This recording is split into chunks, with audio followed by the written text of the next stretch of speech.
Hello दोस्तों, स्वागत है आपका अपने YouTube चैनल पर।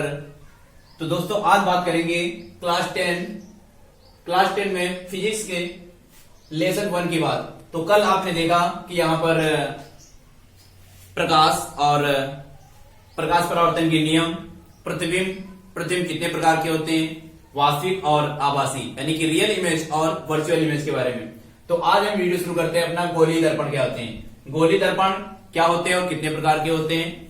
तो वीडियो शुरू करने से पहले अगर आज हमारे चैनल पर नए हैं तो चैनल को सब्सक्राइब करें, बेल आइकन को दबाएं जिससे आने वाले नए वीडियो की नोटिफिकेशन आपको आसानी से मिल सके, और लाइक और शेयर करना बिल्कुल ना भूलें। तो आइए वीडियो शुरू करते हैं। लिखा है गोलीय दर्पण क्या होते हैं, तो हम बताते हैं गोलीय दर्पण क्या होते हैं। गोलीय दर्पण दो प्रकार के होते हैं, एक होता है हमारा अवतल दर्पण और एक होता है उत्तल दर्पण। ठीक है, तो गोलीय दर्पण दो प्रकार के होते हैं, अवतल और उत्तल, यानी कि कॉन्केव और कॉन्वेक्स मिरर दो हमारे होते हैं। तो देखिए क्या लिखा, भाषा क्या लिखी, गोलीय दर्पण यानी स्फेरिकल मिरर्स।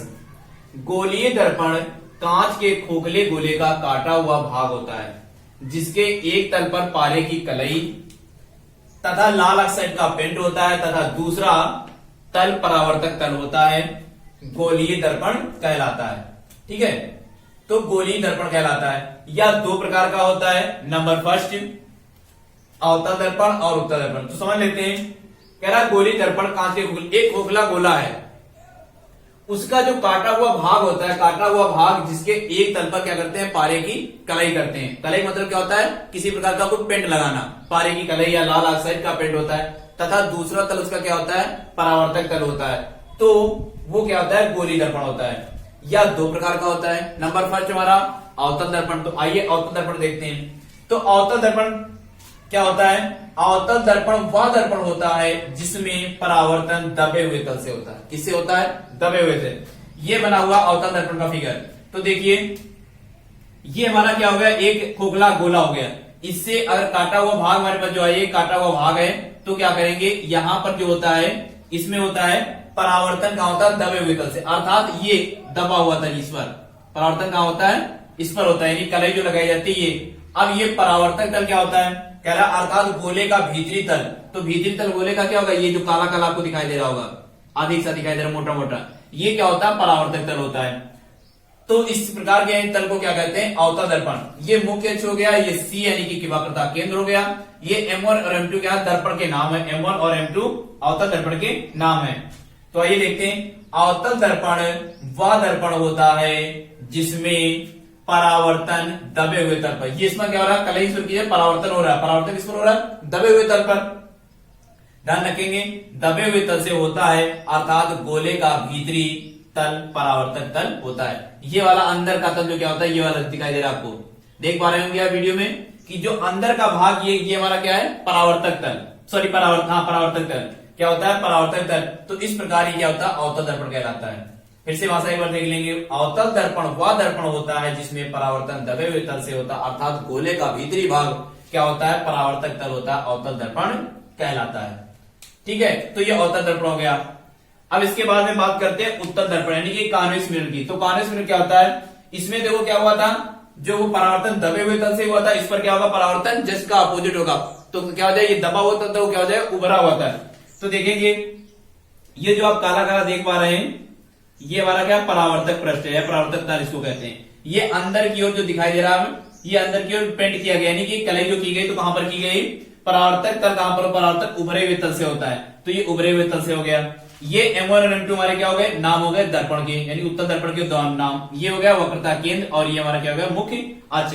ये कलई किया गया तल अर्थात पेंट किया हुआ भाग है ये वाला। तो क्या करेंगे, आगे देखते हैं फिर से। इसमें कह रहा उत्तल दर्पण वह दर्पण है, उत्तल दर्पण वह दर्पण होता है जिसमें परावर्तन उभरे हुए तल से होता है।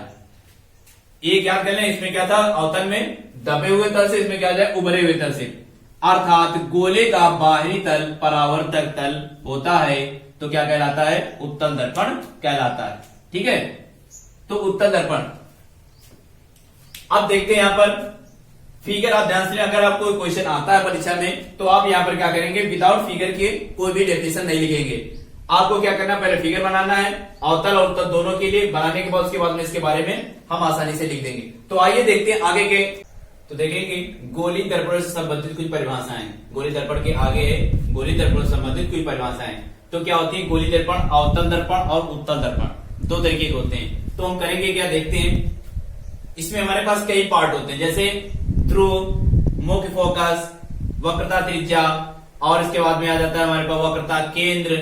तो इस प्रकार से अवतल और उत्तल में हमारे पास होते हैं। तो देखते हैं कुछ परिभाषाएं क्या है।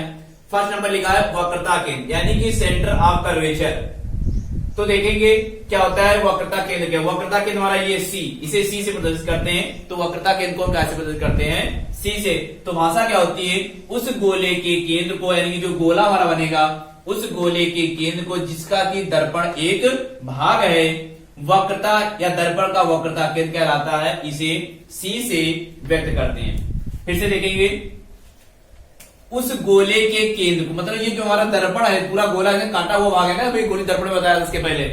तो काटा हुआ भाग से उस गोले के केंद्र को, केंद्र हमारा क्या ये तो है, उस गोले के केंद्र को जिसका कि दर्पण एक क्या ये भाग है, दर्पण का वक्रता केंद्र कहलाता, इसे सी से व्यक्त करते हैं। अगली देखते हैं डिफिनेशन क्या है, वक्रता त्रिज्या क्या होती है, अर्थात रेडियस।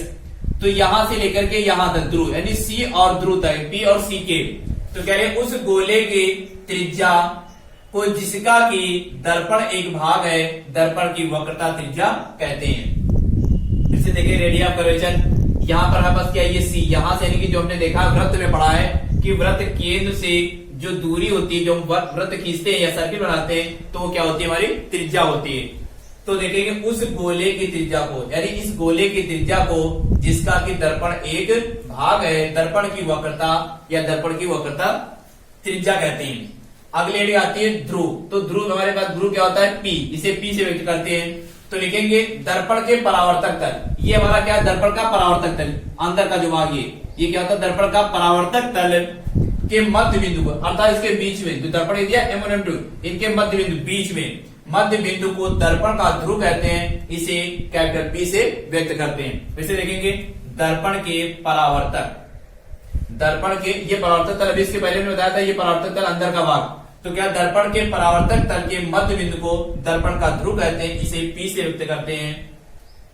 ध्यान देंगे अगली डेफिनेशन क्या आती है, दर्पण का द्वारक। तो दर्पण का द्वारक क्या होता है, दर्पण के परावर्तक तल के, दर्पण के परावर्तक तल के व्यास को दर्पण का द्वारक कहते हैं। तो अब इसके आगे की हमारी डेफिनेशन अभी और है। तो 5 नंबर हेडिंग है हमारी मुख्य अक्ष। मुख्य अक्ष को इंग्लिश में कहते हैं प्रिंसिपल एक्सिस। तो प्रिंसिपल एक्सिस क्या होते हैं, देखते हैं मुख्य अक्ष। तो मुख्य अक्ष क्या है, दर्पण के ध्रुव एवं वक्रता केंद्र को मिलाने वाली रेखा को दर्पण का मुख्य अक्ष कहते हैं। दर्पण के ध्रुव, दर्पण का हमारा ध्रुव क्या हुआ पी, ये या इसको मान लेते कोई भी, दर्पण का ध्रुव और वक्रता केंद्र, वक्रता केंद्र को मिलाने वाली रेखा को क्या कहते हैं, मुख्य अक्ष कहते हैं। ये हमारा क्या पूरा जो है ये रेखा हमारी जो आती है क्या होती है, मुख्य अक्ष। क्या होती है, मुख्य अक्ष। ये हमारी क्या है, मुख्य अक्ष। तो दर्पण के ध्रुव, ध्रुव ये हो गया दर्पण के ध्रुव यानी टी, वक्रता केंद्र को मिलाने वाली, वक्रता केंद्र को मिलाने वाली रेखा को दर्पण का मुख्य अक्ष कहते हैं। अगली डेफिनेशन है मुख्य फोकस यानी प्रिंसिपल फोकस क्या होता है। तो प्रिंसिपल फोकस, मुख्य फोकस होता है एफ।